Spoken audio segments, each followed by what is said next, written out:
애정하는 우리 품격 있는 구독자 여러분 반갑습니다. 차명조입니다. 오늘 저희 고품격 초대석 재즈계의 거장 우리 베니 그린님을 모셨습니다. Hello, thank you so much for being here. For those of you who do not know who you are on my channel, could you briefly introduce about yourself a little bit? My pleasure, Joe. Thank you very much. Hello, everyone. My name is Benny Green. I play the piano, come from the U.S., and I'm here this week in Seoul, Korea to play a couple of concerts, solo concerts, as well as a few duets. And I'm very honored this afternoon to be here on Joe's show with this fantastic pianist, Jimin. It's a great honor to get to meet you, and looking forward to speaking with you and playing with you in the course of our show today. So honored to meet you too. All right. So, first of all, before we start the interview, it is such an huge honor to have you on my stream. But to be super honest with you, at the first time when I heard about this event, I didn't know much about you. Because I'm like a toddler of a jazz musician. So I'm kind of learning it. I'm like more deeply into about it. But when I share this event is going to be happen to my old musician friends, they were like, no way, Joe. My musicians, like friends, no matter what type of music they do, they all know you. Yeah. They all knew you and like, Of course. Joe, that's never gonna be happen to your channel. And I was like, what? I was really surprised and such a great opportunity to talk with you in person. And ever since I started listening to your jazz album, and now I became a huge fan. So it's such an honor to have you one more time. Joe, thank you for saying that. You're very kind, very gracious. The honor and the good fortune is mine. Thank you very much. Oh my God, I'm really getting nervous now. And also, we have one more interviewer today. She's one of the famous jazz musicians in Korea. Turns out she was also a massive, huge fan of you since she was young. Yes, for real. I'm not even lying. You said since she was young, but Yeah. she's young now. That's so weird. What I've heard is like when she was like 15 years old, she wanted to marry with you. That's what I've heard. You know League of Legends? It's Have a you ever heard game about? name? There's a game. There's a online game My that she nickname plays. was Benny Green. Are you serious? Yeah, for real. Yeah. Wow. I'm incredibly honored for you to tell me this because I've had a chance to listen to you play the piano so beautifully. And to think that I had any part of that inspiration, that means everything to me. Thank you very much. Aw, thank you. All right. Let's begin some interviews for now. I just wanted to ask you, like, how did you start playing piano and jazz? My parents bought a piano when I was 6. I was very interested in the instrument, but maybe in the way a lot of children would be. Like you can produce your own notes without really knowing how to play. And so I was just experimenting. But I was also hearing jazz records that my father was listening to. So I was hearing these sounds. I asked my parents for piano lessons, and they got me my first teacher when I was 7, and my teacher noticed that I liked to change the pieces each time I played them. I would play them a little differently, and so she suggested to my parents maybe they should find a jazz teacher for me. Oh. Because she said, oh, he likes to improvise. Oh, your parents saw it really well. Yeah, I'm grateful. Many people began helping me when I was a child in the music, and have continued to help me. And I now see. I get to be invited here to play, and it's really wonderful that music, it brings people together, different generations and different cultures. Of course, that's very interesting. Speaking of that, you're like a living legend of who's been played with legendary like jazz musicians among the world. I want to ask you, who would be the most great musicians that you've been influenced by? I mentioned as a child hearing the records my father was listening to. So the very first jazz pianist I heard that inspired me to want to do this was Thelonious Monk. Oh. Yes. And then the two people I heard next as a child that really inspired me were McCoy Tyner and Cedar Walton. And then I heard many different pianists, also different bands that I worked with. In preparing to join those bands, I was listening to the pianists that were playing on their records, and they had an influence on me as well, if that makes sense. Yes, Yeah. totally makes sense. Of course. Those names even like bring me some goosebumps. While I was preparing this interview, I was doing a bit of research on you, and all those quotes about you was saying you're the godfather of swing. It's funny because I'm 60 years old, and this music's been around for a very, very long time. Some of the people who I got to play with the first generation masters. In other words, for me, getting a chance to play with Ray Brown, he played with Louis Armstrong and Duke Ellington and these people. And it was funny, Ray Brown said to me when he first came to the West Coast on tour with Dizzy Gillespie and Charlie Parker, the review said, Dizzy Gillespie and his spacemen arrive, because they consider what they do very modern. And then Ray said when he was in his 70s and they wrote about him, they called him the godfather of the bass. And he said, I'm the same person. They said I was a spaceman when I was young. And so the thing, what I have always wanted, even from childhood, was to get a chance to learn about the music and hopefully be accepted by some older masters, to get to play with them and learn from them. Now I'm starting to get older, that I can be like a bridge for younger musicians, maybe Wow. inspire them. I just want to get to be someone who maybe passes it along to other people, if that makes sense. Wow, that makes sense a lot. Yeah, it's beautiful. Well, speaking of that, lately in Korea, there was a swing boom. I don't know if you heard a bit about it. One of the clip that Barry Harris teaching about how to swing, that clip's got so much viral in Korea. It got like 10 million views, and everybody knows Barry Harris in Korea right now. So in that video, he's really into speaking about like how to swing. Like you have to swing by yourself. Exactly. Yeah. So we're talking about rhythm. Exactly. Yes. Yeah. So we wanted to ask you, what do you think about swing by yourself? Well, I think that's essential. You know, if you can't swing on your own, you know, one should expect someone else to do that for them. And so when we talk about swinging, not everyone saying the word necessarily means the same thing. Because as I understand it, and what I believe Mr. Harris is speaking about, pertains to rhythm. But I think sometimes people talk about swinging, and what they mean is that it's exciting. Excitement in and of itself doesn't necessarily mean swinging. Like, I could just make a loud sound on the piano and it might be exciting, it might have a shock value, but when you talk about swinging, it's a matter of rhythm. And you know, the rhythm, the syncopation, it's in the melodies, it's in the jazz melodies.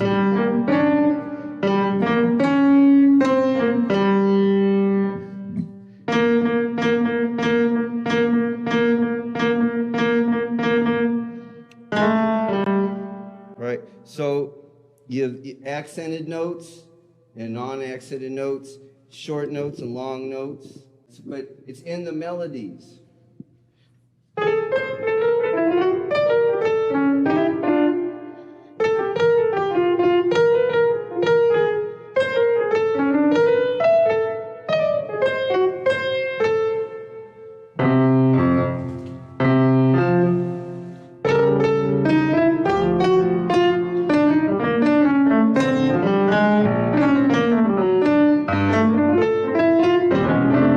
Wow. I'm not a fan of trying to decipher it into a code, into mathematics. I think, but it's a feeling, and the feeling is on the records. And you know, we're blessed that we have the recordings. Now with the technology, I can just make a small loop or slow it down and just really investigate that feeling. The real magic, what causes the music to really speak and project, is in the phrasing. How we, yeah.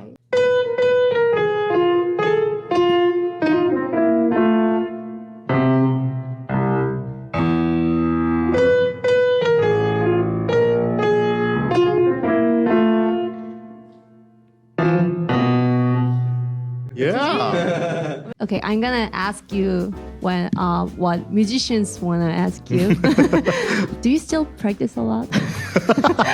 I very much enjoy practicing. You know, it really helps me. I got married this year, and it really helps Congratulations. me. Thank you. Being together with my wife in the house, when she's around, it actually motivates me to practice more. Oh, really? Yeah. How comes? And sometimes when she hears, if I'm silent for 10 minutes, she says, Benny, get off of Facebook. Get back to practicing.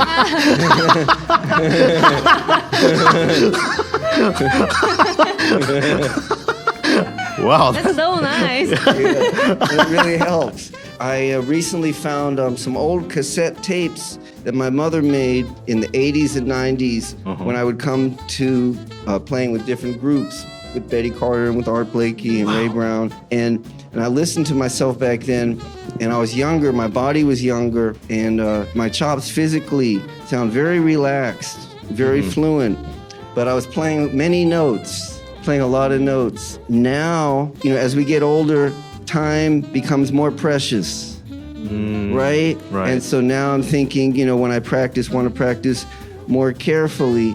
So maybe it's like a stage of life. When I was younger, maybe I had some things to prove to myself. Look how strong I am, or something, how fast I am. But now as I get older, I'm thinking more about, let me try to not play things that are unintelligent, if that makes sense. Like, let me not play anything stupid.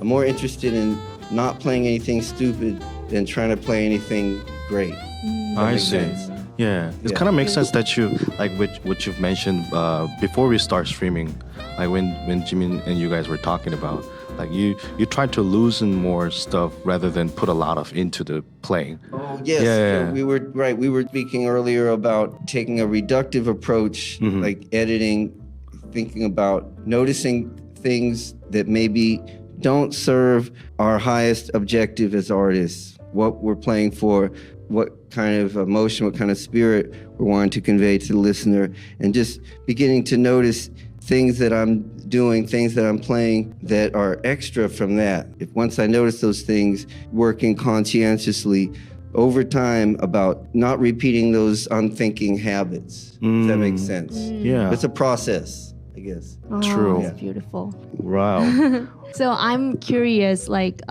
You are? I am. You love to listen to music, right? What kind of music do you listen to recently? Well, just this afternoon we were listening to Bessie Smith. Bessie Smith. Yeah, Oh. from the 1920s. Wow. Yeah, before then we were listening to tenor saxophonist Gene Ammons.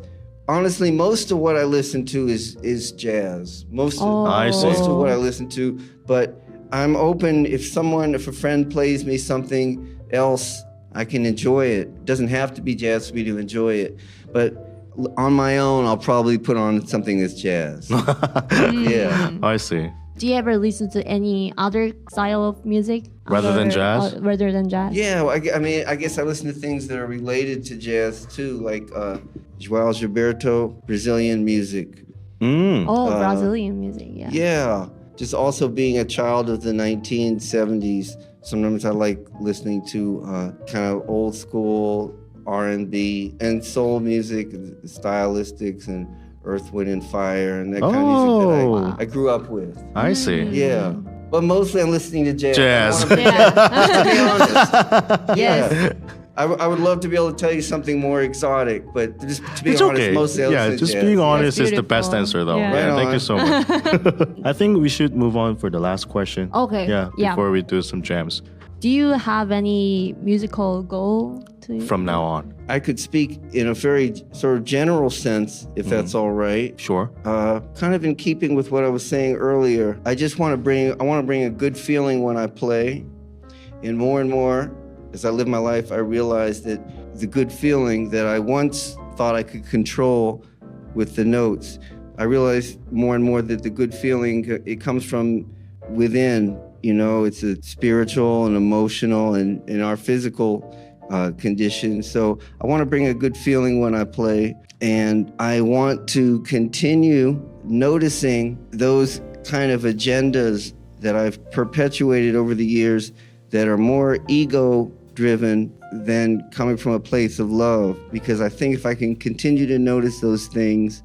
and lose them, I think I have a better chance to bring a good feeling when I play. So that's sort of like, in an abstract sense, that's sort of my goal, to kind of get rid of things that are extraneous and try to get closer to bringing a good feeling with more consistency when I have an opportunity to play. Wow. Thanks for the nice answer. Well, sorry, it was a little long and drawn out. No, it's all good. I've been Okay. touched. I've been moved. Oh, yeah? Yeah. All right. I think this will be the end of the interview from now on, and we're gonna do a bit of jam with Jimin Dorothy. So honored. Oh my gosh. Believe me, the honor is mine. Thank you very much. Looking Thank forward to you. this. Let's begin some jam. It's your time, Jimin.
we get the chance to do it again. That was I hope you enjoyed I playing. had more than enjoyed it. Oh yeah. Oh, all right. Thank you so much, my friend. How was it the feeling today streaming and playing with her? Well, I had a wonderful time. How did you enjoy? Outstanding. It's Okay. fabulous. Yeah, This is like and- best moment in my life. Me too. You played For so sure. beautifully. Thank you, my friend. Thank you so Feel much. those Oh hands my gosh, warm. I can't You should feel our believe hands very warm. Yeah. Yeah. Fire. This Yeah. entire place is overheated right now, guys. Yeah. Joe, I want to thank you very much for hosting us. Thank you so much for being here. Great pleasure. It's my pleasure. Any last word for the audience who's watching streaming? So now is like 600 people watching the show right now. Wow. Hello, everybody.